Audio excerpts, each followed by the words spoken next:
him a bit. Yeah, it also just happened to be the 100k. Ladies and gentlemen, hello. The coffee will be a little bit. Thank you. Coffee or tea? Yeah, I like a coffee very much. With milk and sugar? Just milk. Just milk. Hello. Can I please have a tea? Herbal tea or normal tea? Can I please have a normal tea, milk, 1 sugar? Okay. No problem. Thank you so much. Okay, lovely. Do you want to move that in the middle? So first, hello everybody online. We now get basically to the real nitty gritty of working with pentatonic. So we did the very first lesson, which is established the minor, the major pentatonic, the blues scale. Then we hinted on the fact that there are minor pentatonics or pentatonics in general. They just use a selection of 5 notes. And we talked about this quite in depth about the fact that we have sort of a whole Asian culture, Japanese culture. They build a lot of their pop, their rock music, and also their traditional music is built on pentatonics and different type of pentatonics and pentatonic scales. In jazz in general, where you have maybe a little bit more of experimental approach often, or people trying to find their own sound, trying to find their own identity within what they're doing. It's not unusual for people to build 5-note scales or build altogether their own scales who fit certain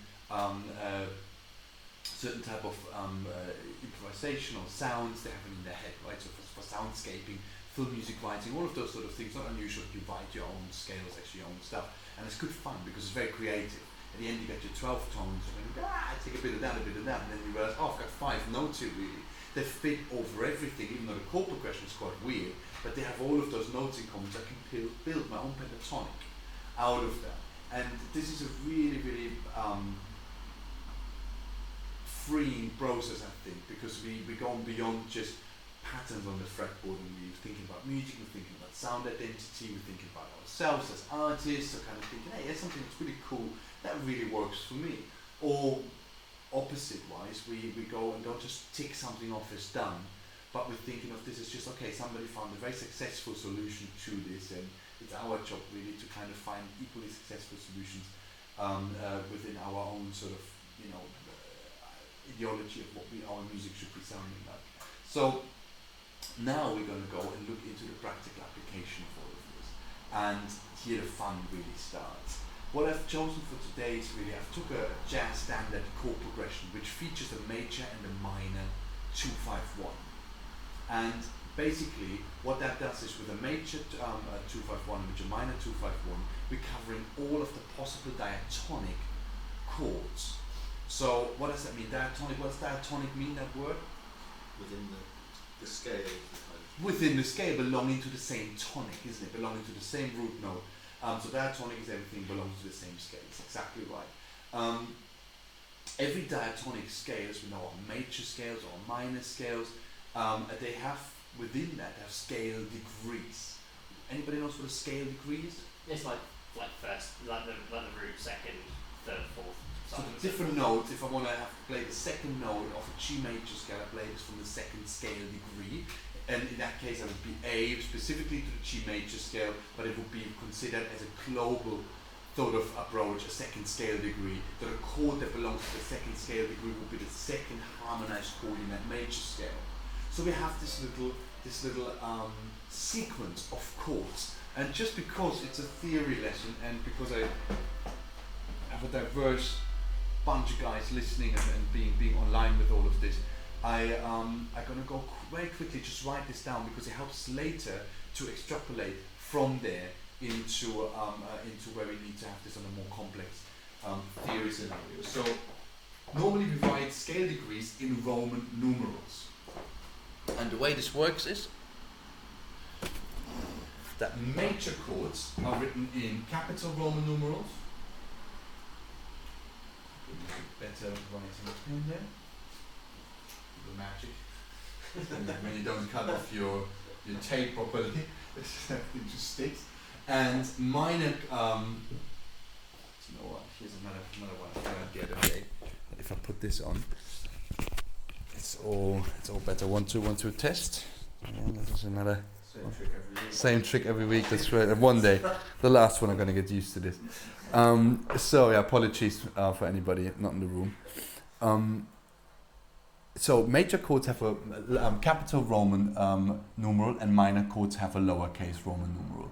So this one here reflects 1, and then normally you write, if you want to have a 4-note voicing, so you want to have a 7th on the top, you write the 7th with it, and here you write the minor 7th with it if you want to have this, or any extensions go next to it. So we got 1, 2, 3, 4, 5, 6, and 7. Yeah, and the scale degrees here, they are all minor, major, this one here dominant,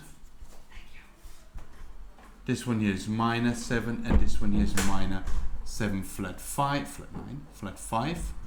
Also known as half diminished, the circle with the line through, which features the half diminished. I just wanted to check that everybody sees this and then killed myself in the process. Please tell my family I love them. Oh, look at this. You need coffee. I think this is what I need. Thank you. This is lovely. So, why am I making all of this spiel? Basically, I just said we're going to have we're talking about a jazz standard that has a major 2-5-1. So a 2 means the 2 chord from here, which is a minor 7 chord. The 5 is the 5th scale degree, which is a dominant 7 chord. And we have the 1 chord here, which is a major 7 chord. But we also can have a minor 2-5-1. So this is a major 2-5-1 because this 5 leads back into this major chord. But we can have also something resolving here to the 6th chord. And it's called a minor 2-5-1. So that's the 7th chord here. Let's do this one again. The 6th chord here. So therefore the 2 would be, so this is the 1 chord. I write this here with normal letters, so not to confuse this with the Roman numerals for the scale degrees. So this is our 1 chord we want to resolve on. Therefore the 2 chord in this case is what's here labeled as 7. It's the 2nd chord, or the next chord after the 6th chord. The chord we want to resolve to is a minor 7 flat 5. And we have a 2. And now technically the 5 chord in here, if we go here, 1, 2, 3, 4, 5, would be a minor chord. Yeah? In this case, this chord here, we make this a superficial dominant chord. Yeah? So it becomes a 5-7 chord, or a 3 capital letters dominant 7 chord. So the reason for that is that dominant 7 chords have a stronger resolution tendencies than minor chords. Whenever we make out of a minor chord a dominant chord, out of any of those chords, a dominant chord, we talk about a secondary dominant. So there's a primary dominant. There's this bad boy. That's the one that's in every major scale in there because it helps us to resolve back to the tonic, to here. And that's all fantastic if I only ever want to resolve back to the major scale. The entire scale actually is built for this chord to come back out of it at the end. Therefore, when you write in a major scale sense, you can go wild with chords. As soon as you move away from Ionian or the major scale, things get a bit more thin on the ground because the scale is not really built to go somewhere else. And if you don't want to confuse your ear's tendency of resolution, then you got to go and stay in a smaller you can't stray as far away from where you're coming from. Or you manage to build another 5 chord, and this is what we're doing here. So we're building another 5 chord, dominant chord, and dominant chords only job is to resolve. That's what they do. They're supposed to sound ugly so we can appreciate the beauty afterwards. So inside each dominant chord is what we call a tritone, a flat 5 interval between the major 3rd and the minor 7th. And that tritone in itself sounds our ear ugly to the point where it was considered the devil's interval. You may have heard all of this. So it was forbidden by the church to start compositions on the dominant chord or leave them unresolved. And it was supposed to open the gates to hell. Till today, if you do this, by the way, and I've done this, I was a couple of classes before, and so far I've never ever failed. If you play that dominant chord long enough, just a 3rd and a 7, it drives you almost nuts. You want to resolve it. So even if you know nothing about theory, you can feel the effect of it still. And very often when we play dominant chords, the effect is very short, and it's just enough for us to catch a glimpse of it and we resolve it. It's not like something that hits you in the face. Like later we're going to go talk about altered dominant chords, and that's more to do with us being desensitized now in our 2019, where we happily have a James Brown tune just on dominant chord, no resolution. We're cool with that. Or blues tracks that don't always resolve where we're supposed to resolve, and we're sort of alright with that. That would have been not okay 200, 300 years ago. People would have been too sensitive for that. Okay? So here we produce a new dominant chord, a 3 dominant chord. That's our 5th scale degree that leads back into this one here. So we have here 6, which we made our new target chord, so I call this 1 there 4. Then we have a 2 of the 6, that's this one here, because it's the next chord up from the 6. And then if we count up 1, 2, 3, 4, 5 from here, we're on what's labeled here as the 3 chord in the major scale roll. But if we would start this from the minor here, this would be our 5th position, and we make this dominant chord in order to establish a resolution tendency back to the 6. So the minor 2-5-1 and the major 2-5-1. What we got with this is now we've used all of the chords. The 1, the 2, the 3, the 5, the 6 and the 7. We didn't use this chord, but we don't need to use it because we have a solution for that. If I have a solution for a 1 major chord, I have a solution for a 4 major chord. It's the same chord quality. So the same way then if I have a solution for a pentatonic solution, which where we're going back to now, for 2, that's the same then for 3 and for 6. Yeah? So therefore, all I wanted to make sure is that we can navigate now through any intricate chord changes. I don't know, you might be playing on a function band gig soon, Street Life, let's say. Not an unusual tune to do, but if you have to solo over the B section, it's a bit of a solo, right? It's got loads of 2-5-1s, got key changes in it, and we got to know how to navigate through that really reliably. Many players have done so with pentatonics really, really successfully. And it's not a cop-out, by no means, right? So don't ever feel that the pentatonics are less. It's actually just another way of thinking how to generate really, really cool sounds. So what I did for us is a little progressive idea. I took this chart, and I'm just going to go and show this quickly into here. If any of you guys don't have it, please send me your email. I send it through.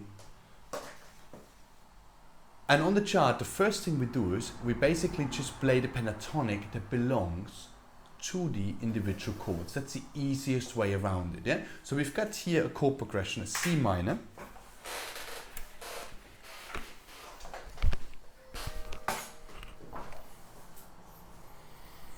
We've got C minor.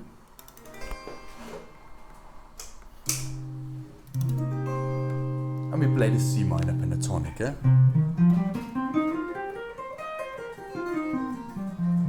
Obvious, yeah, that must fit, yeah? Each minor pentatonic outlines a full-on minor 7 chord plus 1 extra note. Which is that extra note?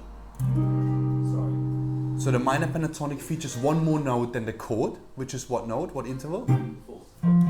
And when you put it up an octave, what's the 4th called? 11. The 11th, well done, fantastic. So C minor 11, which is this chord here. Just gonna go and pull this down a little bit again. That's a great sounding chord. That's it, yeah. So you're putting the 11th here, that's a nice voicing, that's it. It's a lovely way of doing that. Just getting that F in there. Nice one. You can do stuff like this. But you get this, which can be a bit fruity. This one is another one. This is a famous Hard Day's Night one. Very hard, it's just good. Minor 11 chord here. Yes, absolutely, yes, you got it. Yeah, so it's a fantastic chord, it's a great chord. So this one is another one actually. It's a nice voicing of it, especially when you do it over you got a minor third right in the top there. So it's root, 11, 7, minor third. It's like what's called a quartal harmony. Each one of those notes are 4th apart from each other. So that's tower power right there.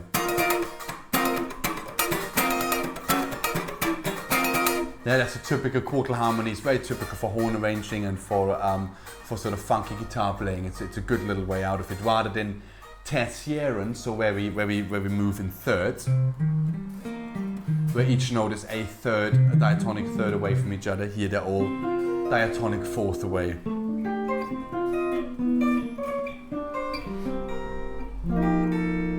Right, so you're getting a different type of. It seems to be that if you can, that for whatever reason, like your ear is much more forgiving to like more, I'd say like strange sounds if you can stack them in fourths as opposed to thirds. Maybe that's true. Maybe the chord in itself will sound cleaner. It's a bit like fifths, isn't it? If you play like a gent type of thing, you can play two power chords against each other who are really dissonant with each other, but because each individual one is clean, it sounds kind of cool. Yeah, no, I agree with that totally. Okay, so now let's come back to this. So C minor with the C minor chord of C minor 11. Yeah. Over the F7, we play F major pentatonic. But now what I want us to do is I don't want us to jump to the F. I want us to stay here and play F minor pentatonic, F major pentatonic starting from here.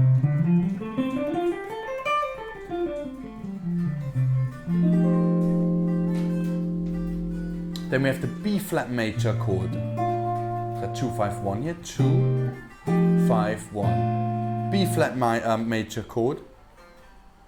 And now we play the B flat major pentatonic starting from the D.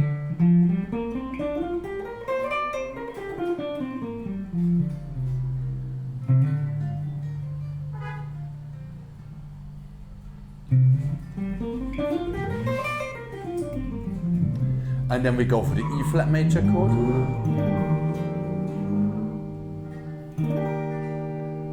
And now we play E flat major pentatonic also starting from here. You realize that E flat major and C minor is the same. Lovely. So now here's the only one where I changed this, and we talked about this in the first two lessons, the A minor 7 flat 5 chord. We play over A minor 7 flat 5, the pentatonic over the minor third, over the C. So we have another C minor pentatonic here.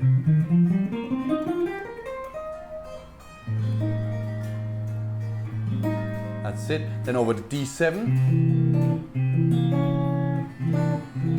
This needs to be a flat 9. You really should have written a flat 9 there.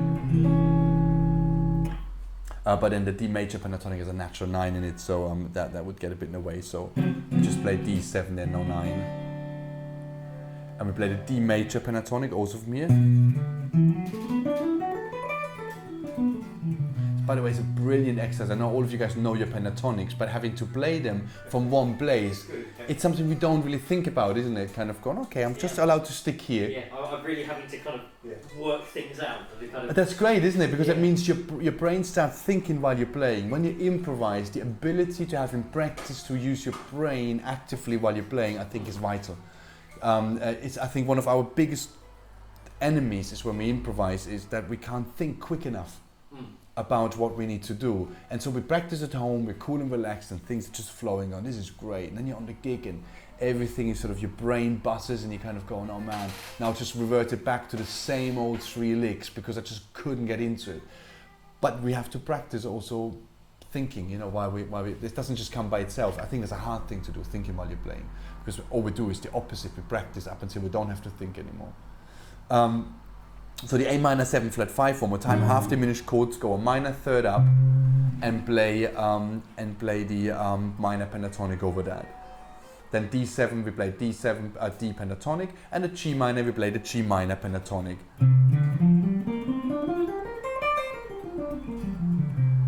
And then over the G7 we go from there to the G major pentatonic. Sorry.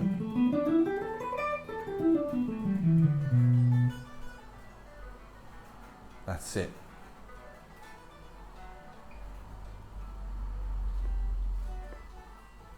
And so now what we're doing is one out of 2 things. And I want to just quickly send those 2 theoretical concepts out there. One of them is, when we play, we have always 2 choices, especially when something like this is a diatonic piece. Yeah, we got the chord C minor, we've got the F7, We've got the B flat major 7.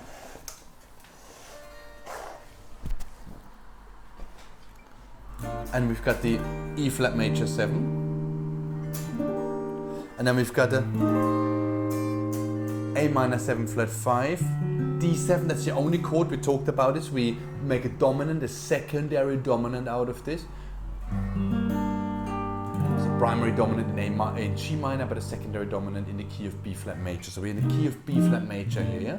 2, 5, 1, 4, 7, 3 dominant, 6. 6 dominant in order to lead us back to 2. Yeah, again, it's a secondary dominant that allows us to go back into our key and having a leading note to the 2 rather than the 1.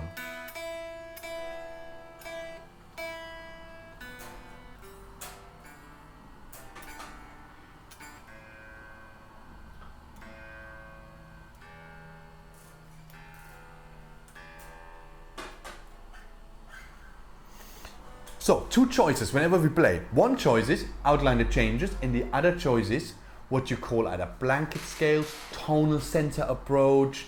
That's all words you may have heard before, where you're looking out for where do they all belong to, and then you pick your battle within that. So you say, okay, I'm in the key of B flat major, so I can play B flat major pentatonic or G minor pentatonic over all of this. This will work fine.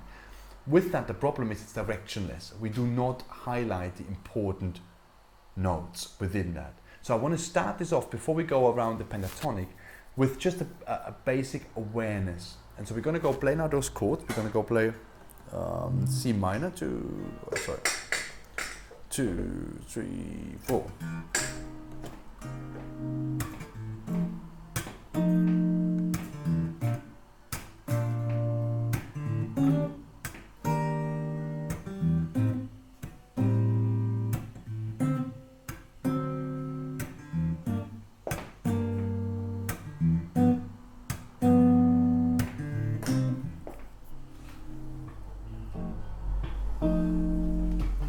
So then we're just going to go play G minor.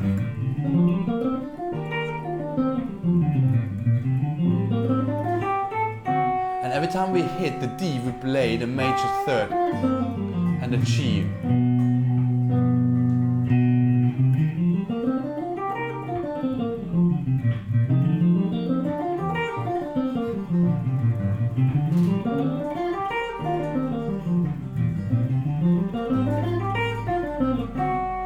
F sharp, and now B natural,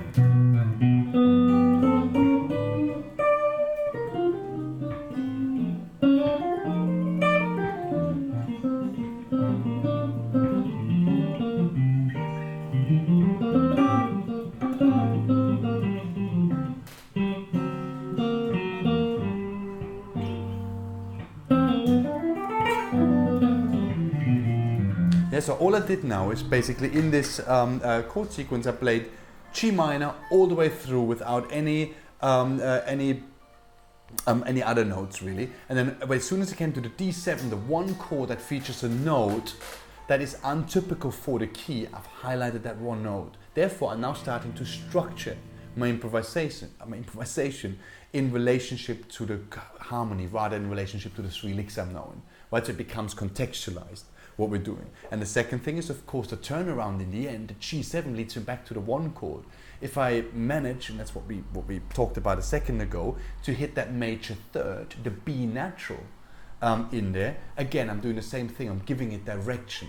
Right? So if I stay there on G minor, even though I can do that, and I would even hit a few notes probably, that would give a bit of grit to it in order to resolve to it, chances are it's a bit aimless and becomes after a while just this sort of, you know, one lick after another type of job rather than doing something that's maybe in the moment or that's proper improvised in that sense. So the first thing I would recommend you to do is that.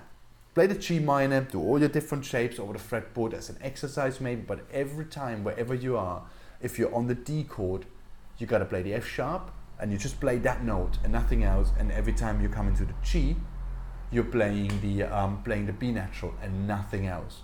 And so it does 2 things for you. It gives you awareness of where you are within the chord sequence. so you don't lose your space. You understand, hang on a second, this comes in bar number 6, and in bar number 8 I've got something to worry about.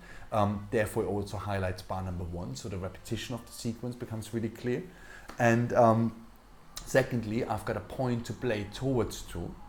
So I can't just go and noodle about. I got to be a little bit more aware. So it's quite it's a lot more to think about than we probably give this credit. So I'm gonna comp, and you're just gonna do this. Just play your best G minor fun stuff. But every time we're on the D dominant chord, all you're allowed to play is an F sharp note, and then you can noodle again for 1 bar, and then as soon as it goes to the B, the G dominant 7 chord, it's a B natural, the major third, okay? Those are our, what they call cadence points, really, within it. I mean, the F7 is also 1 because it leads into the 1, of course. But this is where the big stuff happens, where the dominant chords are. We always watch out for those. If we mind the dominant chords, we've got the shape of the tune right, because they instigate resolution or something new happening. That's what that job is, yeah? They set that up and they do this for us. Okay, here we go. I comp. And you guys, G minor, first 4 bars, it's basically tapping heaven. And then you got 1 bar, the A minor 7 flat 5, where the G minor pentatonic is you know, a wee bit nondescript, really. It's not that it does too much, it's not wrong, but it doesn't do too much for it, because it does not highlight the flat 5, really. And then on the D7, the F sharp, yeah? Here we go, a 1, a 2, I play like a nice sort of groove, a 1, 2,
Well done, guys. Good work. Good job.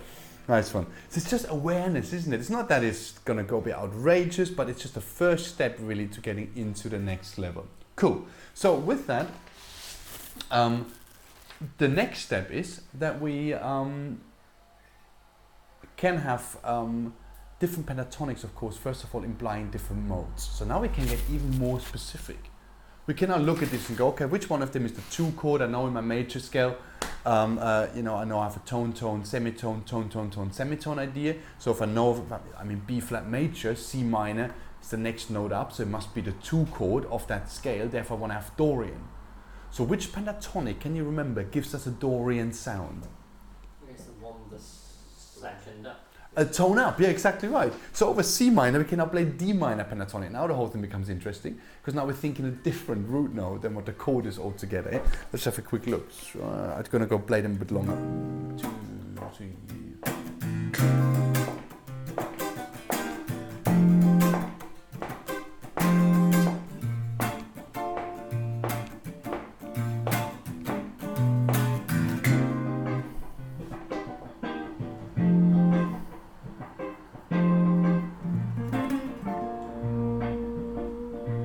Okay, D minor.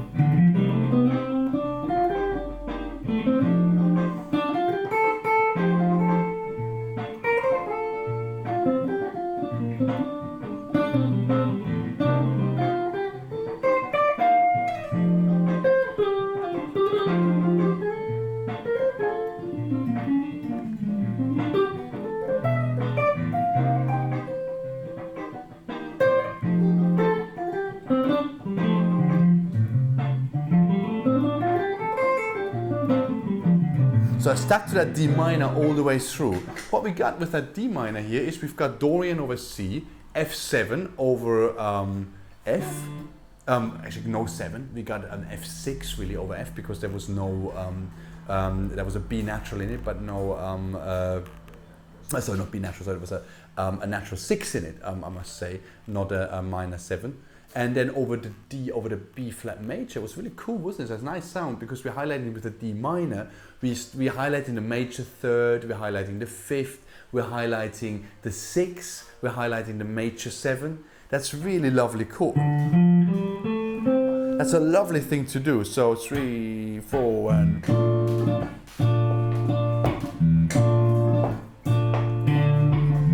it's D minor pentatonic.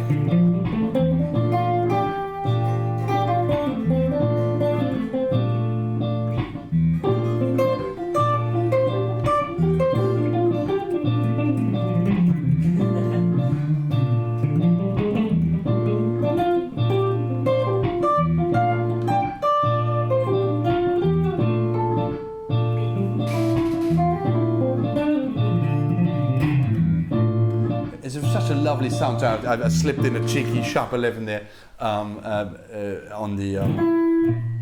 We get to that in a moment. It's tasty. Yeah, it's nice. It's a nice note, isn't it? We get to that in a moment. How to get there with pentatonics too. So now, by just changing that, I've got now 2 solutions to the same problem. Yeah. So let's say I've got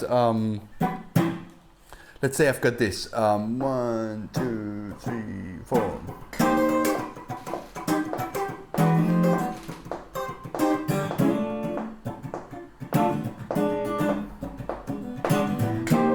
So I've got a C minor, F7, B flat, and I've got my G minor solution, yeah?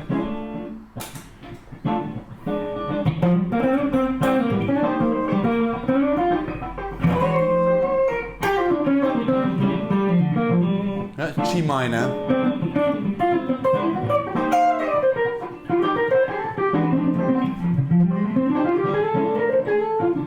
And now go from there to D minor.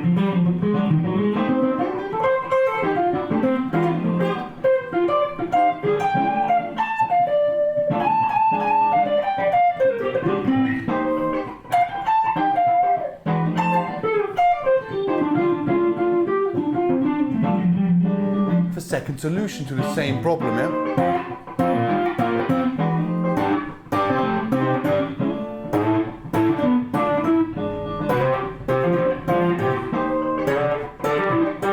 Because I've got notes now, right? I've got something, I can do stuff, I can do symmetrical stuff.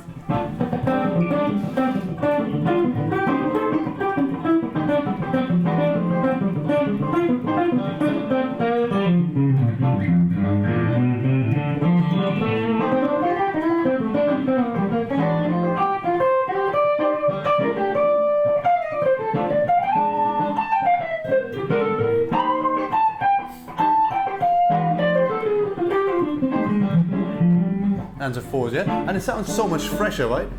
Just to kind of do that. Now, it has that jazz sound because you're highlighting different intervals than you normally would. So it's called the upper structure. When we highlight the 9, 11th, and the 13, it's the upper structure really, or the extensions, really. So we're ending up being on the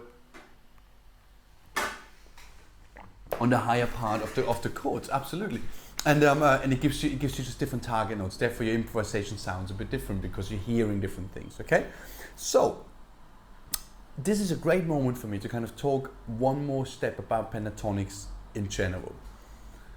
When I play pentatonics, and I've tried to be, and I'm really struggling, I gotta say, because I've been playing them so different for so many years, to stay true to what I'm saying, right? To just playing those notes and not just slipping in things where your muscle memory wants to keep you. For the last 2 weeks, I'm really struggling with that. The most actually out of all of this, it's so I'm feeling like I can't play really, in a way, because I can't. I don't really do what I normally do.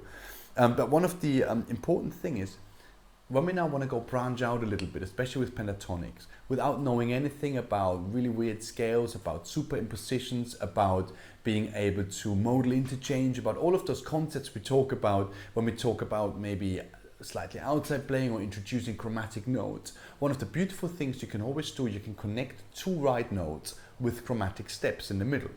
Because our ear is only interested in the framework really, and as long as we're on downbeats or on strong beats, so the start of bars, not highlighting the wrong note, so therefore we're pointing the wrong direction to the direction of the music, it's really hard to mess this up, right? So one of the things you can always do with a pentatonic, you can fill in the steps of the pentatonic chromatically. And that's a really, really hip thing to do. Eh? So let's say you have an A minor pentatonic for argument's sake, and you have,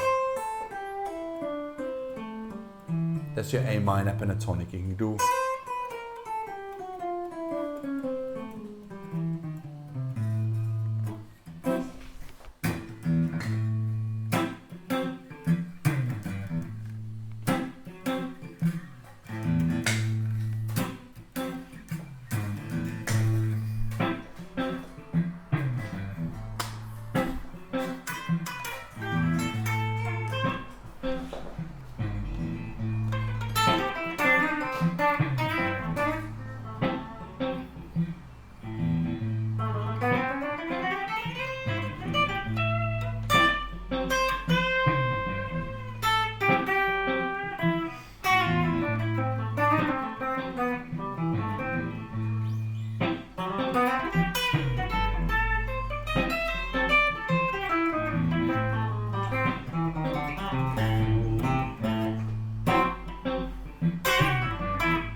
and so forth, yeah? That's just filling in those gaps. So at that point, we don't have to think. At that point, we can just play, we can phrase, we can have some fun, and that's something I urge you to explore. It's a great thing to do in funky tunes, fantastic, you know, when you have sort of a, especially, I mean, I played now a minor type of amp, but when you have that sort of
that's just chromatic steps in between. So far, you didn't hear really arpeggios in there or other scalar excerpts. It's really chromaticism, right? So of course, that's a bit of a one-trick pony in a way, but that together with the blues scale, with the licks, with some intervallic stuff we did, next thing you know is you get a story, you get something, you know, you get a couple of different angles of looking at the same thing. And I think that becomes now really, we're looking at improvising, really bringing all of this together. So now, this is a good point. So we're now talking about, we can outline any harmony, any diatonic harmony or any chord really by having the right type of pentatonic. We can find the right pentatonic for Dorian, as we did. We can find the right pentatonic for Mixolydian. We even did the pentatonic that had the 6 substituted with the 7s, the minor 7s, called the dominant pentatonic. So if you want to do that fully, but normally a major pentatonic does just fine. Right? It doesn't have to be a minor pentatonic or a dominant pentatonic. Over dominant chord, by the way, you can play either minor or major pentatonic. And actually what's played more often than not is both together. We've all done that, right? It's a dominant chord. It's the way to do, isn't it?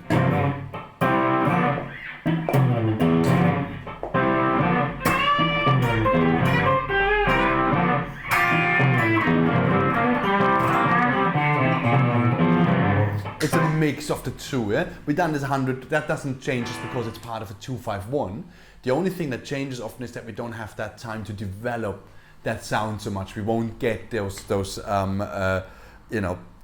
10 minutes on one chord, and we can just so we get one chord. So often we have to do something that starts on the 2 chord, somehow as a continuation in the 5 chord and resolves into the 1 chord. If there's 3 individual licks, it sounds unrelated. It is unrelated. It sounds unrelated. Yeah.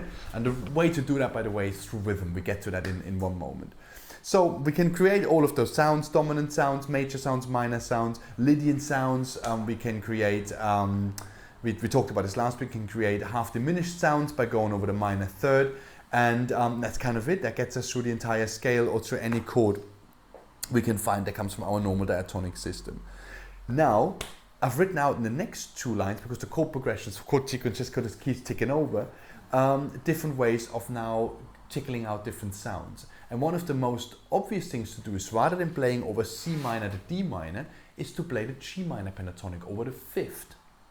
Yeah? That's a really common thing to do, but have a quick look what happens here. I've written out a sequence where the 3 next chords belong to each other. So the first pentatonic is a G minor pentatonic, then an A flat pentatonic, then an A minor pentatonic. In what intervallic pattern do the root notes?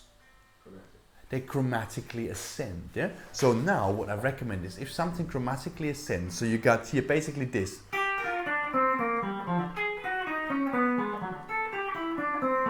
That's what you get, yeah? You get a 2-5-1 here, C minor, F, and then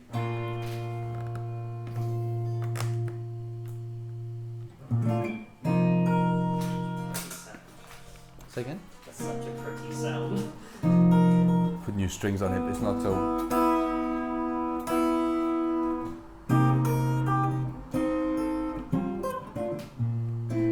So we have the 2-5-1 in B flat major, and we now learn that we can go over the 6 all the way up to the 7 chromatically. So every time you see a 2-5-1 now, you just take a step back, you look at 3 chords in a row and think, okay, that's a 2-5-1, you can play chromatically up. Yeah? So it sounds like this, sounds very hip. 3, 4.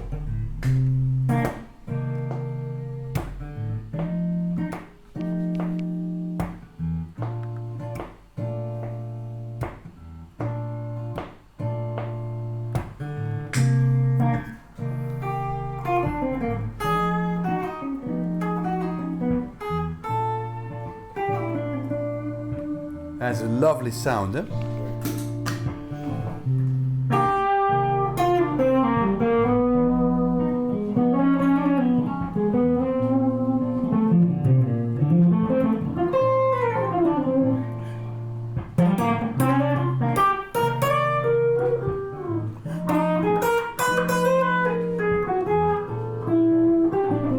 It's a sharp 11. It's a lovely note, isn't it?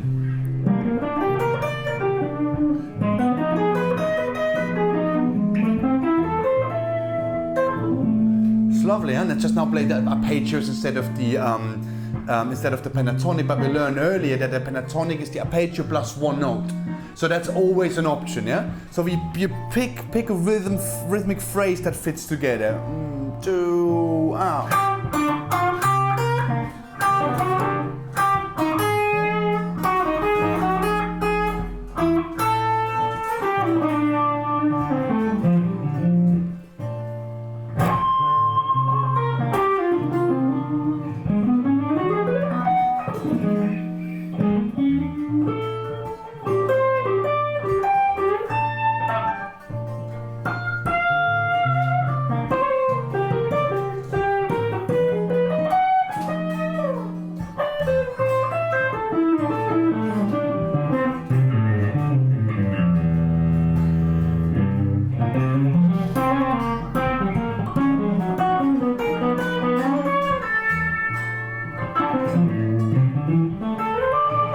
And the 4s, yeah?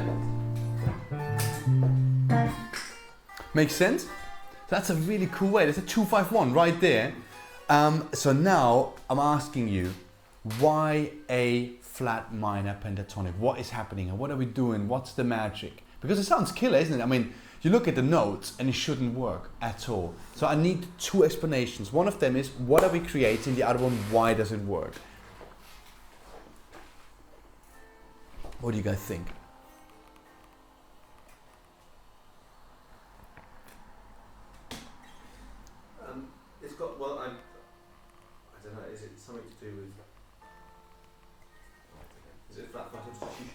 natural, but it's It's tritone substitution. How do you come up with that? I have no idea. Where's the tritone? What's the tritone of F dominant? It's A. Yeah, B. So no. And what's the minor pentatonic you're playing? A flat. So they are related, right? Yeah. Yeah, You're totally. Right. Yeah, actually. Yeah, totally. It's the same one. Yeah, if you play B major or you play that. So tritone, I like that a lot. That's a totally perfect explanation. Now, what else are we doing? What intervals are we actually generating? If I play an A flat, it's always in the intervals, right? All the sounds come from the intervals. So A flat is towards the F what interval? Minus Sharp 9, yeah? Because we're up an octave, sharp 9. So we get immediately an alteration. Great. So, then what's the B natural? tritone. Sharp 4, yeah? Sharp 4, that's right. Why is it not the flat 5? Because it's a 4. Because it's a 4, the B, the letter B, It's sharp. instead of it's the C flat. That's an interesting one, isn't it? Because there's a real big distinction, but of course when we play there isn't, you know, so it's a little semantics more than anything here. So what's the C sharp then? Minus 13? No, yeah.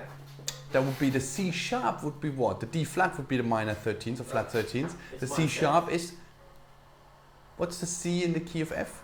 What interval? So therefore it must be augmented fifth. Yeah, well done. Nice one. Great. I'm just being pedantic for the sake of it. No, So it's good because it's how you want to think of it, isn't it? To get it. totally, yeah. And then and now here, what's the E flat or D sharp? If it's a D sharp, it's the Sorry. It's a 6, is it? No, 7. Hold on. That's a D sharp. Relative to yeah. It's better to think of it as an E flat because the E flat belongs to the key. It's a flat 7 or sharp. Minor 7. Yeah. Yes. Yeah. Minor 7. Or an augmented 6, isn't it? Yeah. Yeah. So That's yeah, perfect. which is a bit odd, isn't it? We don't have them really. We don't use them really. So it's a minor 7 is the right answer here. Lovely, cool. So we've got literally, and then here at the top we've got at the end again we've got a flat 9. Yeah, that's our last interval where we get the G flat on the top. So we have sharp 9, we have augmented 4th, we have augmented 5th, we have the minor 7th, and the flat 9. To which scale do they belong? Altered. To the altered scale. They're all altered. So basically, you're playing every weird interval that you can play over the top of a dominant chord that's justified because it's meant to sound ugly. So an altered scale has all the alterations. Yeah, everything, not normal. The 9s and the 5ths, basically. So all the we consider alterations sharp 9, flat 9, sharp 5, flat 5. That's it. And they're all in the altered scale. While all of the other scales we know, like Lydian dominant or mixo flat 6, or even the whole tone scale or the half whole tone scale, often only have one of the two. Right? So mixo flat 6 only has the flat 6. Other than that, it's a mixo-Lydian scale. Lydian dominant is a dominant scale, but it got a sharp 11 in it. So it features 1. The whole tone scale got the sharp 4 and the sharp 5, but the rest of it is dominant. So it's not even that far out, the whole tone scale.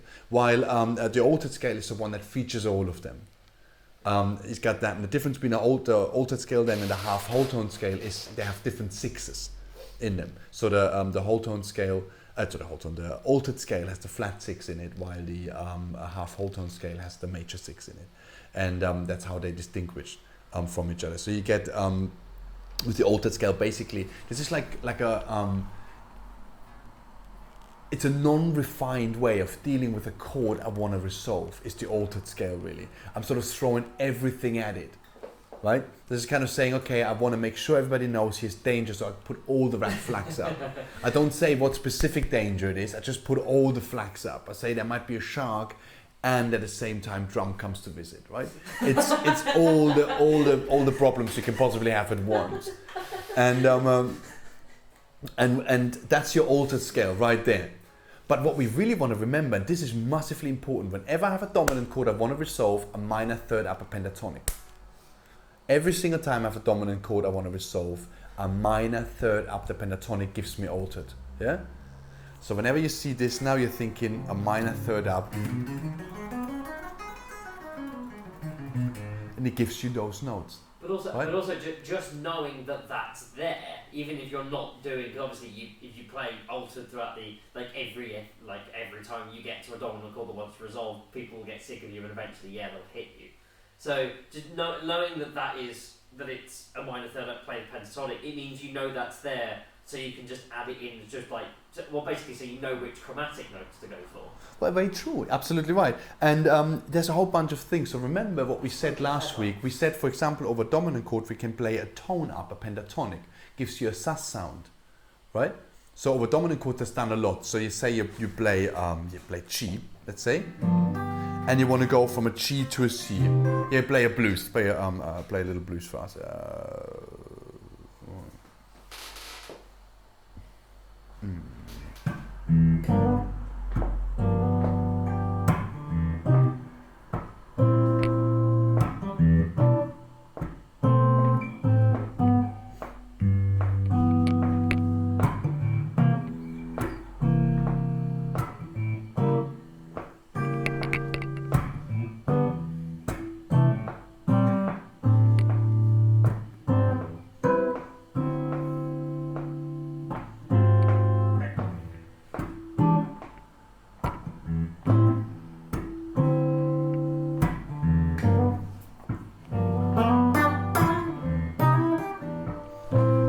Now we're going to the G.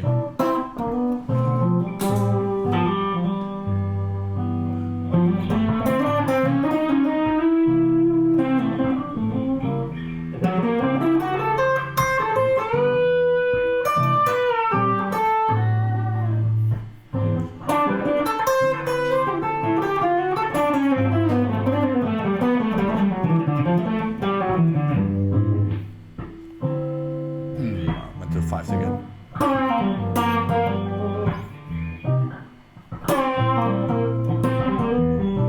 Yeah, that's a 1 chord. Now go G, A minor,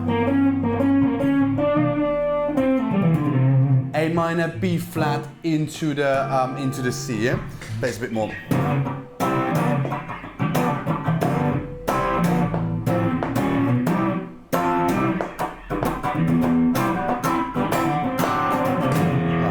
One, two, three, four.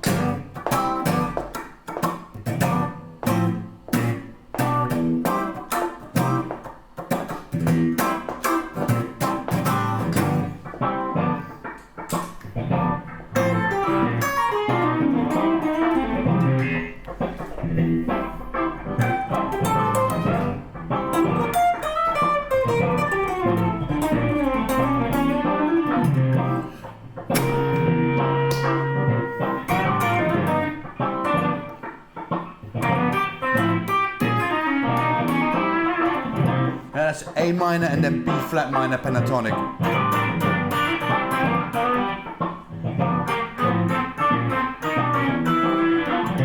Don't want to have that note in there, sorry.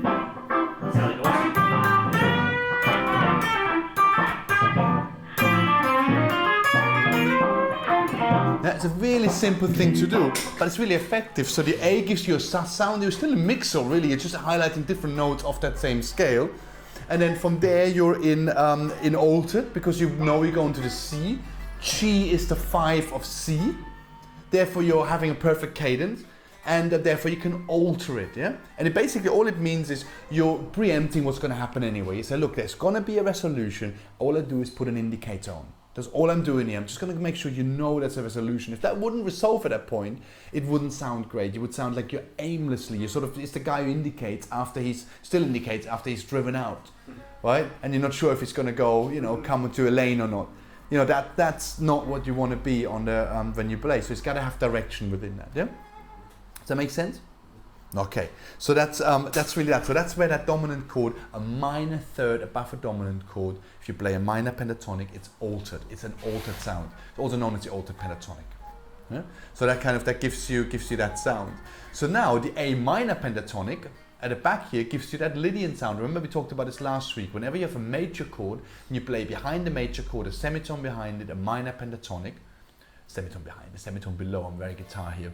A semitone below, a minor pentatonic, it's Lydian. Yeah? So basically what we're going to do now is we're going to go and play C minor. Play C minor pentatonic for me. sure why I'm trying to put my volume up my wah pedal, but there we go. It's a new. Okay, C minor pentatonic, everybody. A flat minor pentatonic. A flat minor pentatonic. That's it. And now A minor pentatonic. That's it. Nice sound, huh? Oh, it's lovely. Make the intervals work for you. That's great. And so now, if that's true, right? If I can play a semitone behind a major chord or below a major chord, Lydian, what do I have to play when I play E flat? Which pentatonic? What's a semitone below E flat? D. D. Yeah, so play D minor here. 3, 4. That's it. Nice.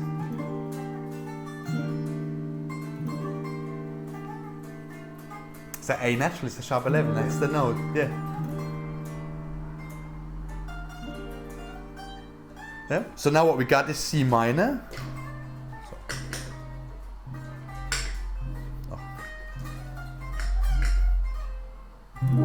What we got is C minor. 3, 4.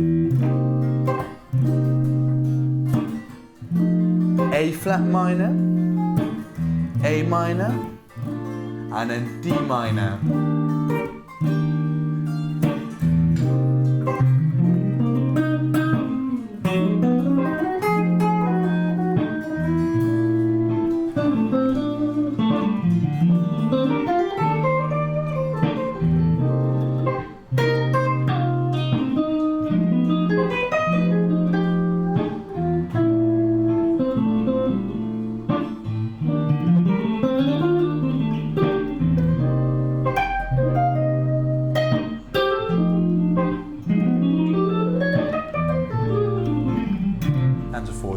So it's a really, I'm sorry, it's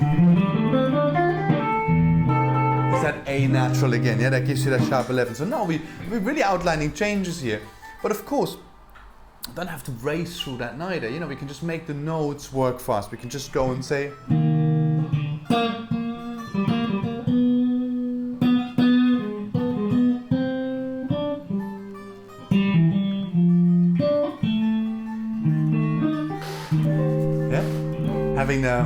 having that A natural, that Lydian highlighted. So there's loads and loads of room. Yeah? That's a lovely, lovely way of looking at that. Okay, then over the A minor 7 flat 5, this one here. I'm using A minor blues scale here now. Because that's the other option you've got. Yeah, you can use the blues scale over half diminished chord. Even though you have the natural 5 in there, this is the same way. Then you wouldn't want to stop necessarily on the flat 5. Well, it's not necessarily true. You can stop on the flat 5, but you wouldn't want to highlight that too much on a chord with a natural 5th all the way through, because it sounds like you need to resolve. That way around, you have to have the opposite. You have to be awareness what you're doing. So it's not so much blindfolded. So you can do.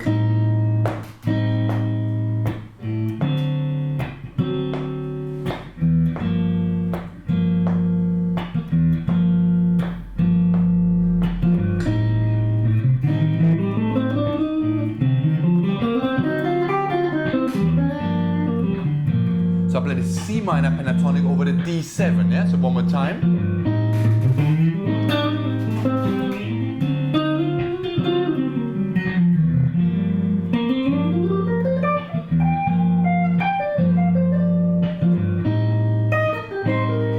And now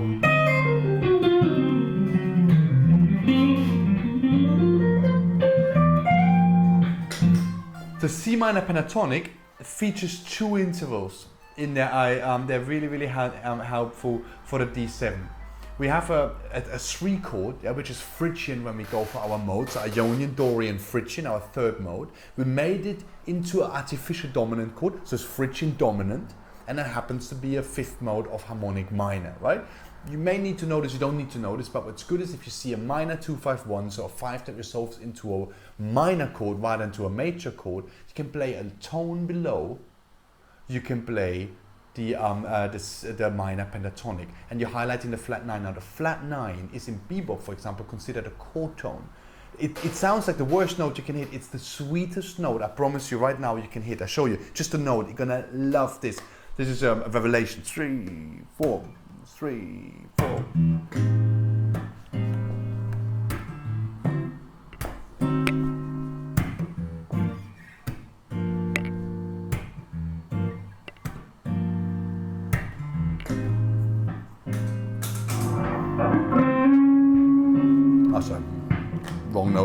awkward.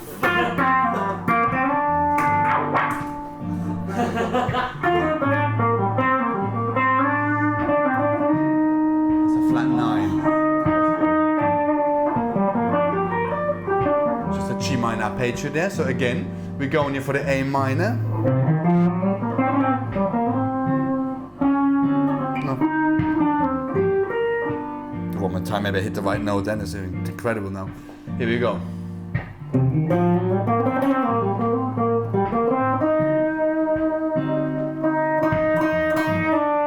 That's a flat 9. That's on a D7. That's my dominant chord. I play a D sharp, and again.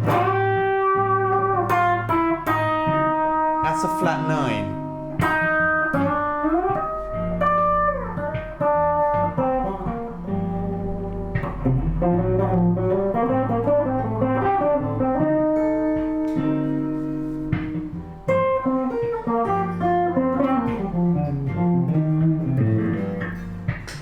And so forth. That's a cool note, huh?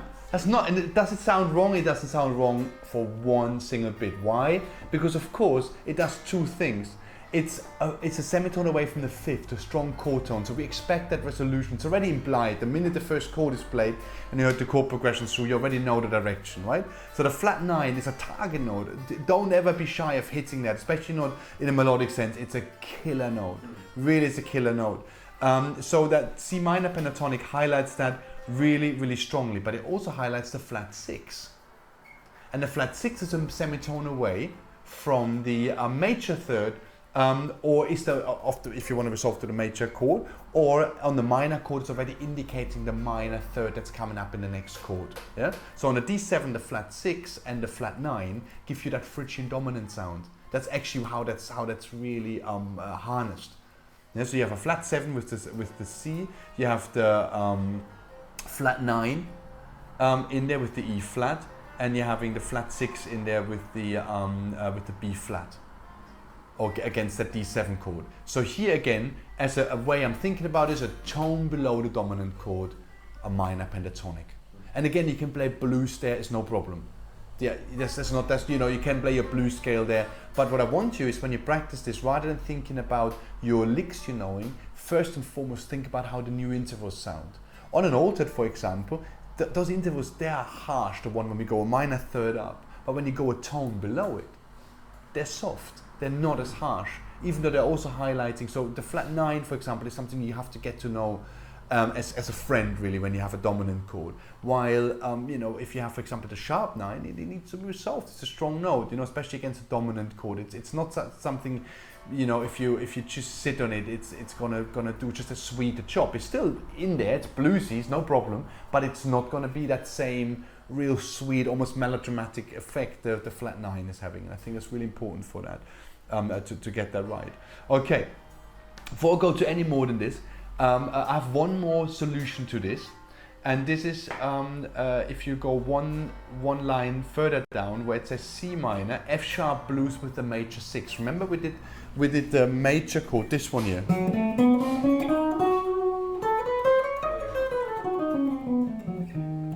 Which is what we related to Robin Ford and Scott Henderson and guys like this as a scale they're using quite often as a go-to scale.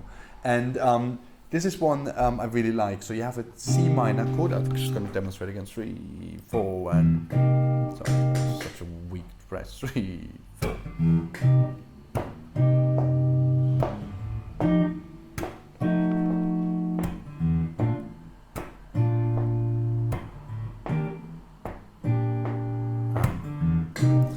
C minor.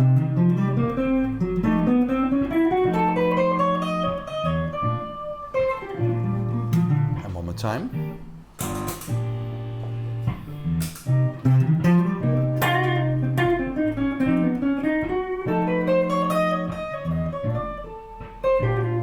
Sweet, huh?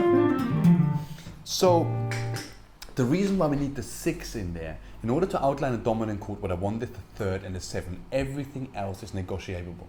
I can have any other note in there. I can totally disregard the chord. I can disregard the root. The 3rd and the 7th are the notes that give me the direction, because they do this.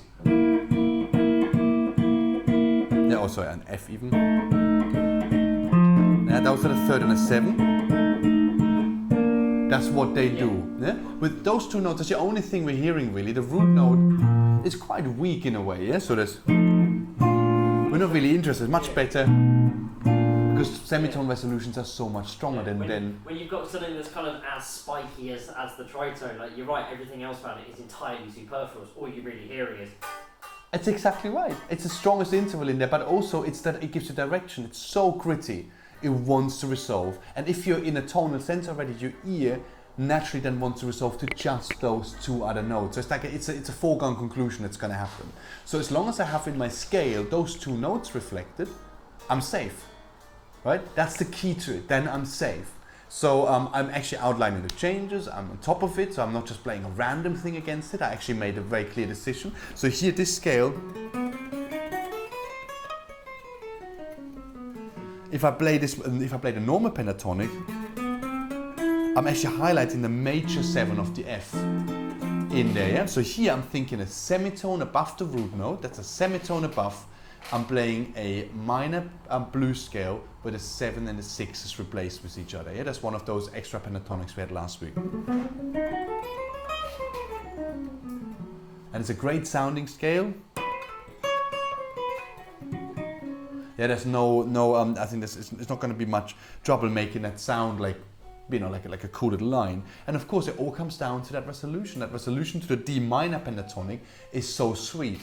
And then the D minor pentatonic over B flat, yeah, it's just resolving to the 3, so the first inversion of B flat. Really, all we do is highlighting 3 of the B flat, the 5, then we're highlighting the 6, major 7, and the 9. So lovely sound, the D minor pentatonic. It's actually one of the things a lot of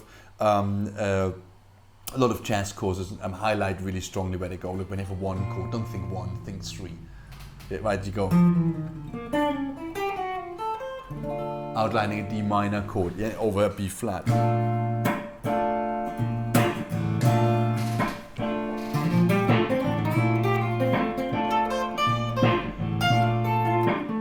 It's D minor.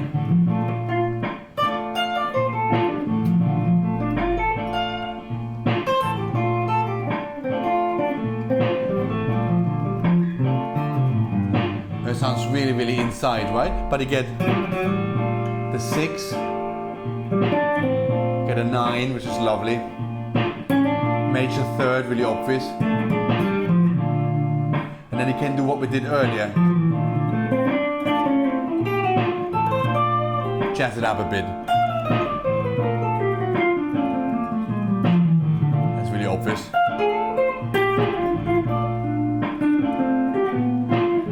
No flat 9s.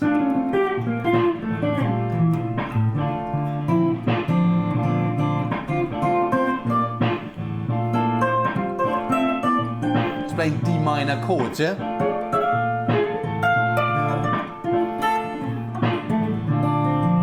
That works a tremolo with that, yeah? And just highlighting 6s and 9s on that. So it works harmonically as well as it works melodically. That's kind of a cool thing to do in general. So that was the last one I really wanted to highlight. I've got a couple of more in there. Have a go at it. So for example, doing that same minor 2-5-1 using C minor, and then over the D7 go on the minor 3rd up. So on the minor one, you can also, of course, use the altered dominant chord. So they're interchangeable. The same way you can use on the major, the one where you go a tone back and you highlight the Phrygian dominant one. With it. So that's not exclusive to each other, so you can interchange them. They're just different possibilities over those chords. And then right in the end, I've just written a couple of root notes. It might be a good exercise if you actually want to do this, to just write yourself the root notes next to the chord, so you trigger the thought of what pentatonic you want to play over what chord sequence. Otherwise, you have to, you stand there and you're looking at the chord sequence and think, I'm just going to try to do this from memory, and it might not be a particularly successful endeavor. Nice one. All right. That's it for today. We've done an hour 10, believe it or not. That flew by. But I hope that kind of made sense. So we started off, what is a pentatonic? Where does it come from? We know it's a couple of thousand years old. We then moved on to, here's different ways of breaking down pentatonics. Here are some alternative pentatonics they used a lot. Into here are how they're used really, and that's why. And that's how you can generate pretty advanced sounds with shapes and scales, you know, you do now not have to go and learn an altered scale. You can play an altered sound. The whole point is learning the finger pattern is so you can get the sound. It's not there to learn a new finger pattern, right? It's to create the sound, and we very often forget this. And a lot of guys, and myself included, they spend a lot of time moving away from the pentatonic as something that's sort of it's beginner stuff, and you know, if you're still playing pentatonic, you clearly haven't progressed. And then coming full circle around with the head hanging in shame, realizing that some of the greatest players they love, that's all they do, but they're just really, really informed of how to do it. And that's kind of more to the point. And at the end, it comes down to the effect and the intervals you want to generate and the way how your brain can cope with it. And I'd rather have less in my arsenal of things I can do on the fretboard, but know how to do that well, than, you know, having all those different options and all of it becomes this big conglomerate of nothing, right? You're kind of thinking, well, I could do this, but by the time you're thinking this, it's gone, right? So and then it's back to same licks again, and then it's very frustrating. So hopefully that sets you off. Whatever you do, contextualize. If you play blues, use it over 1-4-5s. Do that, you know. So there's plenty in there. So it's all the dominant harmony we just did works over that, of course, and that minor pentatonic blues scale with the major 6 works a treat over any dominant chord. It sounds so hip. Sounds great over normal minor chord as well, but I love it most over the dominant chord. I think it just comes into its own. And if you're into anything else, if you're into reggae or whatever, you get loads of minor chords and you get loads of sort of major triads and stuff. That all works, you know, really, really well. And certain bits and bobs, of course, contextually you can't go and play a pop session and put an altered scale in there. It's simply not the done thing. But you can very happily play over the 1 chord a 3 minor pentatonic. The 6 and a 9 is not a problem. You know, if anything, it just sounds beautiful and sounds really warm. And so it's of course, you know, what I'm saying is you use stuff carefully. It's dangerous, it's dangerous stuff. It's a dangerous game. All right, thank you for everybody watching, and I see you guys next week. And next week, what we're going to do is we're going to get into harmony. So we're moving away from the scale stuff, and we're getting into chords. So we're going to do loads and loads of chords on the fretboard, but we do it together with an arranging type of idea. So we're going to do a lot of playing. And then by the end of it, hopefully we reharmonize. So another 3 sessions. At the end of the 3rd session, we hopefully do what we did now. We reharmonize a full-on piece using all sorts of different type of chords and chord substitutions, and being able to do this on the fretboard using what's called voice leading. So i.e., no jumping on the fretboard. You got to know the next chord, and you got to know where it comes from, and that's kind of then the hard bit again on the fretboard, but a great bit for our brain. You know, we're going, okay, I now know what it should be. Now I can sit at home and practice, you know, till the fingers do what my brain knows I should be doing. Cool, thank you. Hang on, I have to press something here. What I have to press? So 10 minutes